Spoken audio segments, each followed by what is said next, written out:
제가 이제 마지막 그거로 말씀드리고 싶은 거는 오늘 8월 18일인데요. 그 우리가 다음 달에 할 날짜 추석 전에 하게 될 겁니다. 네. 그죠? 그때 되면은 아마 지금 국민의힘에서도 그 예비경선 TV 토론이 시작이 됐고요. 네. 9월 중순에 8강이 되죠. 예. 8강. 그러니까 이제 TV 토론을 몇 차례 예. 거친 다음에 그래 되는 거고 여기 민주당. 같은 경우는 9월 12일 날 1차 선거인단 이제 발표가 네. 나는 거죠. 저는 이 추석 앞두고서의 어떤 9월 중순경이 1차로 가려지는 거예요. 대선판에서 저는 상당히 가려진과 동시에 예. 요동칠 수 있다고 봅니다. 오케이. 예를 들면 지금 현재 우리가 지금 봤지만 어쨌든 양강 구도는 계속하고 있다. 예. 그럼 국힘에서는 윤석열 그리고 민주당에서는 이재명 뭐 그런 그 일강 체제가 계속하고 있다는 이야기죠. 예. 근데 이 부분이 같이 여야가 교차되면서 변화가 저는 예측된다고 봅니다. 그래서 먼저 어디서 그 변화가 오느냐 하면 저는 국힘에서 올 것 같아요. 국힘에서 윤석열 후보가 지금 일강 체제의 변화, 이 변화가 이 말하자면은 지금 부인과 장모의 그런 그 여러 가지 문제가 그 지금 이 불거지면서 지지율이 좀 이렇게 그 됐었는데 그 부분에 대해서 지금 부인 같은 경우도 지금 사법 처리에 지금 들어가 있잖아요. 지금 그 가정에 있잖아요. 지금 네, 이제. 수사 중이죠. 엄밀히 말해서. 예. 그리고 그게 이제 도이치뱅크, 도이치모터스. 예, 근데 거기에 이제 그 발표난다는 이야기도 있고 예. 어쨌든 그런 부분과 아울러서 이번 한 달 중에 설화라고 이야기할 수 있을 정도의 그런 모습들 본인이 뭐 TV 토론 적극적으로 그 응하겠다 이렇게 이야기를 했지만 예. 사실 이렇게 우리가 생각할 때 상식적으로 이해 안 되는 발언들 이런 것들이 지금 국민 수준이 이만큼 높아진 상태에서 예. 기대치에 대한 배신이 있을 수가 있어요.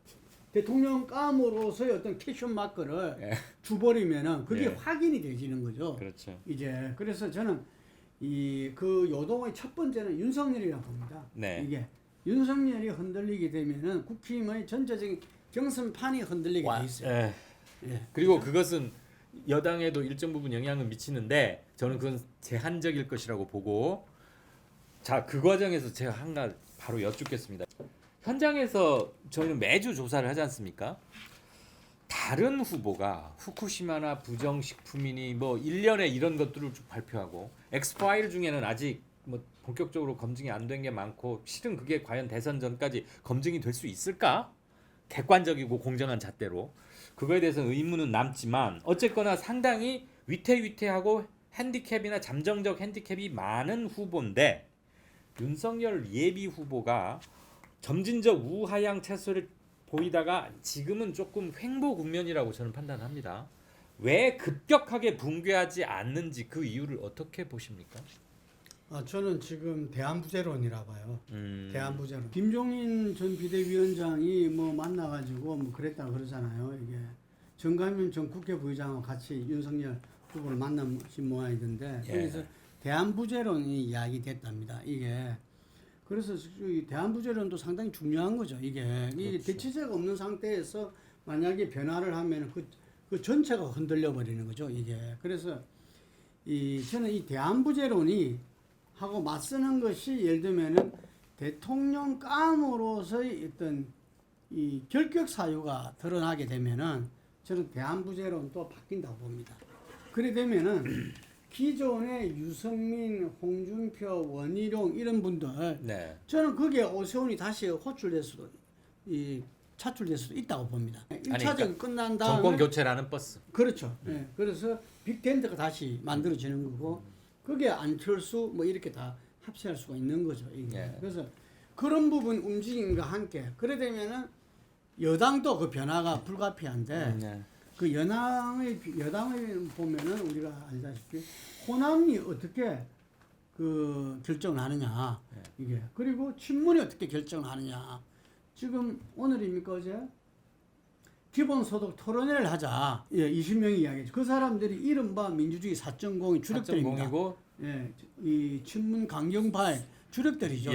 이미 이미 그 사적으로는 뭐 지지하겠다, 뭐 온다더라, 뭐 왔다 이런 이야기들이 있지만 공식적으로는 아직까지 친문이 개별적인 것 외에는 결정한 바가 없어요. 네. 그래서 저는 그 부분이 자기들도 더 이상 늦출 수가 없는 거죠. 그렇죠. 그리고 늦출수록 약해지죠. 예, 그래서 제가 볼 때는 그 사람들도 8월 말을 넘기기는 어려울 것이다. 아하. 이게 그래 되면은 친문의 어떤 결정이 함께 어우러지기 때문에 예. 지금 이 부분이 그 야당발 어떤 그 변화의 움직임과 그 다음에 그리고 여당 내부에서 핵심의 어떤 지지 결정 네? 이게 맞물리면서 여야가 같이 저는 그 이강 구도의 변화가 있을 수. 말씀드릴게요. 이른바 정권 교체론 내년 선거의 성격을 물으면 정권 교체해야 된다가 52% 3%를 훌쩍 상당히 오랜 기간 넘겨왔다가 최근에 여기서 최근이라는 것은 2, 3주 이내를 말합니다. 거기서 50 밑으로 내려왔고요.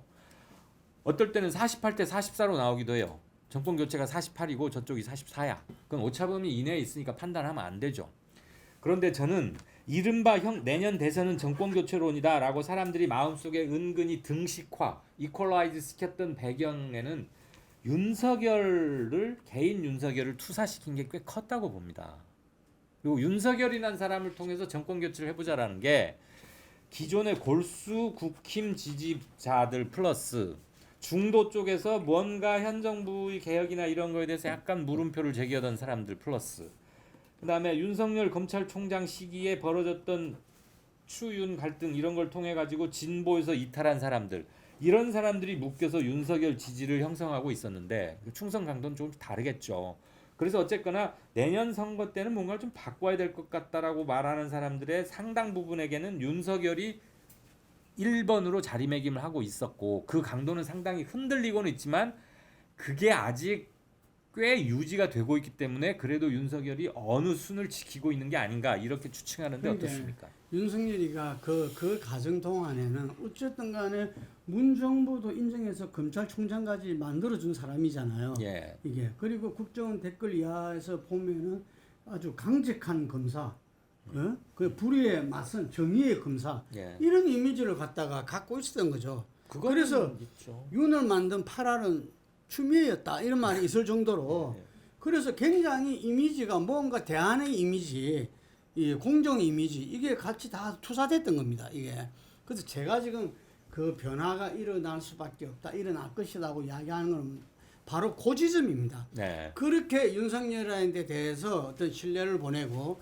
인정을 했던 사람들이 그 기대치가 그냥 체질이 변하는 게 아니라 그게 깨지게 되면 변한다는 거죠. 그렇죠. 그게 저는 TV 토론을 통해서 예. 이 1차 고비가 있을 건데 예. 그 고비를 이겨낸다면은 저는 윤석열로 간다고 봅니다. 결국 윤석열은 윤석열 본인과의 싸움이다 이래 봅니다. 자기가 그 기대치를 자기가 대선 주자로서의 기본적인 대통령으로서의 자격을 갖다 보여주느냐 마느냐 저는 그게 달려있다 봐요. 만약 예. 그걸 보여주게 되면은 다른 부분들은 문제가 안 될 겁니다. 그거는 왜냐하면 정권 교체 요구가 제일 높기 때문에 그걸 할 수 있는 사람이 이 사람이다 했을 때는 나머지는 다 정리될 수밖에 없어요. 근데 TV 토론 과정을 거치면서 굉장한 집중 포화가 분명히 당내에서 쏟아질 텐데 그것들을 잘 헤쳐나가고 한 칸에 잘 정리를 하고 지금처럼 막 중언부언하거나 말이 길어지거나 이러면 안 됩니다. 이제 이 8월 18일인데요. 이제 8월 말로 가고 8월 말로 가면서 어떤 이 윤석열의 네거티브 그리고 국힘 내에서의 어떤 이 헤게모니 그리고 이준석 당 대표의 어떤 새로운 정치에 대한 청사진을 꾸려나가는 모습들이 맞물리면서 네. 이제 그 여당도 더불어민주당 같은 경우에서도 이제 핵심 세력이라 할 수 있는 친문이 서서히 자기들의 어떤 그 결정을 이렇게 드러내지 않겠는가 싶고요. 그게 맞물리면서 이제 이낙연 후보, 이재명 후보 이런 후보들이 지금 내놓는 사실 정책은 가만히 보면 참 이렇게 다들 타당한 이야기들인데 그 정책위에서 그 후보에 대한 어떤 변별력 거의 없는 것 같아요. 제가 보니까. 그래서 정책을 조금 더 국민들이 이렇게 어필할 수 있는 부분으로 한 단계씩 업그레이드 해야 되지 않나. 네. 이런 생각이 듭니다. 저는 그 굉장히 중요한 말씀을 마지막에 주셨는데 저는 양극화와 교육에서 착고자입니다. 네. 다음번 선거에서 시대 정신 또는 대표 논쟁, 셀프 그 누군가가 의제화 시켰을 때 확 달아오를 수 있는 것은 이 두 가지라고 봅니다. 근데 둘 다 해결책이 마땅치 않다는 데서 현실적 난점은 있겠지만 아까 정책을 좀 더 업그레이드해서 누구 하면 떠오르는 거 현재는 이재명의 기본소득 정도밖에 없잖아요. 네. 근데 그거 가지고는 하도 논란이 많기 때문에 사람들이 솔깃해하면서도 과연 이게 따라다니는 거예요. 이재명 후보는 그것을 종식시킬 필요가 있는 것이고 누군가가 양극화나 공교육 회생 문제 이것을 치고 나와야 된다고 저는 생각합니다. 네. 오늘 여기까지 하겠습니다. 감사합니다.